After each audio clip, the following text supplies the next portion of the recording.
তো আজকে যারা যারা এই ভিডিওটা দেখছো নিশ্চয়ই তাহলে তোমরা তোমাদের ক্লাস 10-এর রেজাল্টটা হয়তো তোমরা পেয়ে গেছো, তাই তো? তো আজকে এই ভিডিওতে যেটা আলোচনা হচ্ছে সেটা হচ্ছে যে আমি যদি সায়েন্স নিই তাহলে কত নাম্বার পেলে আমি সায়েন্স নিতে পারবো, এটা হচ্ছে প্রশ্ন, তাই তো? অনেকের হয়তো এটা এখন প্রশ্ন হয়তো চলছে যে আমি সায়েন্স নেব কি নেব না, কত নাম্বার পেলে সায়েন্স নেওয়া যাবে আর কত নাম্বার না পেলে কি হবে কি হবে না।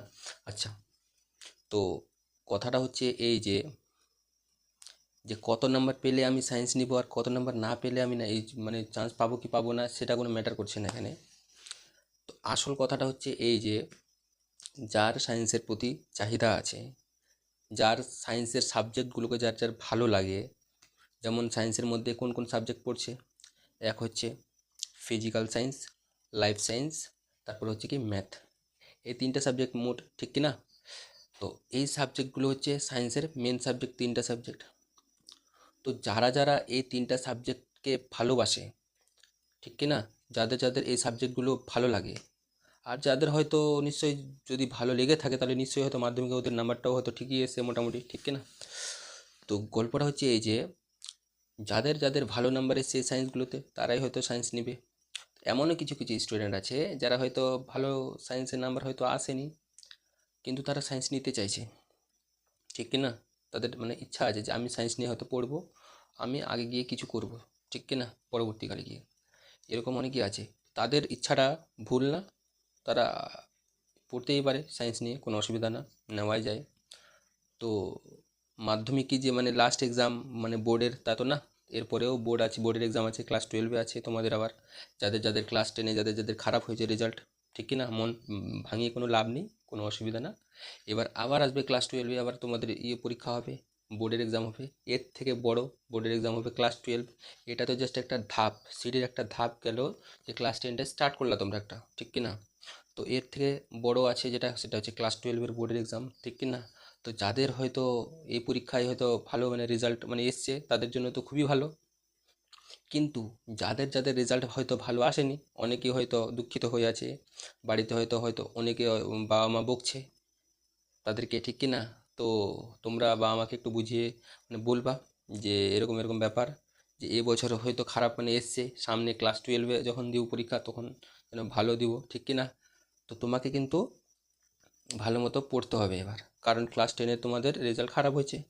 তো ক্লাস 12টা কিন্তু ক্লাস 10-এর মতো আর না, ক্লাস 12টা কিন্তু ক্লাস 10-এর থেকে একদম আলাদা। তাই জন্যই বলছি, তোমাদের বাবা মাকে যারা আশা দিবা যে আমরা ভালো মতো করে এবার ক্লাস 12-এ ভালো মতো করে রেজাল্ট করব, দেখাবো করে রেজাল্ট ভালো নাম্বার এনে দেখাবো, তো তাদেরকে কিন্তু কষ্ট দিও না, ঠিক আছে? চলে আসি আমরা পয়েন্টে, যেটা হচ্ছে কি সায়েন্স নেব কি নেব না।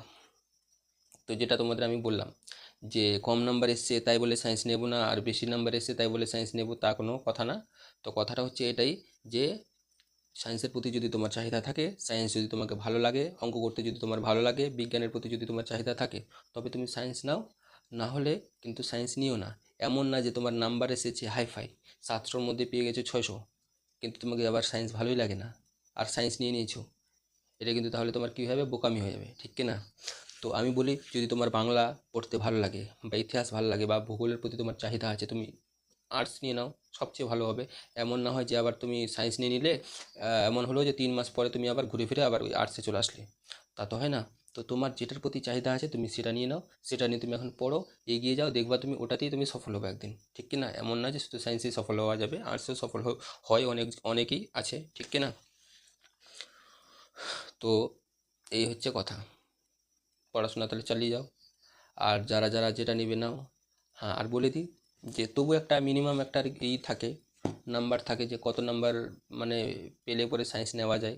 অনেক অনেক স্কুলে অনেক অনেক রকমের থাকে, সব স্কুলে আবার থাকে না সমান নাম্বার, কোনো কোনো স্কুলে মিনিমাম নাম্বারেও থাকে, কোনো কোনো স্কুলে হাই নাম্বার থাকে, বেশি নাম্বার থাকে। তো একটা মোটামুটি একটা ধরে নিই যে 3টা সাবজেক্টে 225 যদি পাও তাহলে 225 পেলে সায়েন্স তোমরা হয়তো পেয়ে যাবে, ঠিক আছে? তো 225-এর কম পেলে হয়তো একটু অসুবিধা আছে। তো 225 যদি তোমরা পেয়ে থাকো তাহলে কিন্তু তোমরা ইজিলি সায়েন্স পেয়ে যাবে, ঠিক আছে?